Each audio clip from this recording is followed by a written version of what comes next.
Hey folks, Javan Bernakevitch here with All Points Design. That's allpointsdesign.ca. And today we're taking a look at the Oregon State University permaculture template, specifically the soil maps and testing and the soil testing locations. So when we get into soil testing, it's important to show where you decided to take your soil tests and why. So I've brought in a grayscale of my base map and put on my 3 testing site location markers. And I also brought in my microclimate just to show where those microclimates are.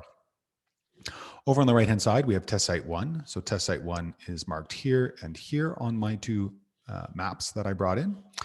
And the time that I tested that site, the reason, potential for front lawn cultivation, microclimate. So down here, this is the hot, sunny, dry microclimate, and vegetation was Kentucky bluegrass, mowed lawn with some forbs and dandelions. If you don't know all of the vegetation on your site, it's not a big deal. You can just say grass, or you can look into some of the plant identification social media groups, either on Facebook or Reddit. Both are really good, and you can usually get a positive ID within 24 or 48 hours. Then I took an image that I took while I was on site and just made sure to mark specifically where I took my location. Same thing for site 2 and same thing for site 3. Reason tested for back site 3 was the potential for backyard cultivation. And that's it.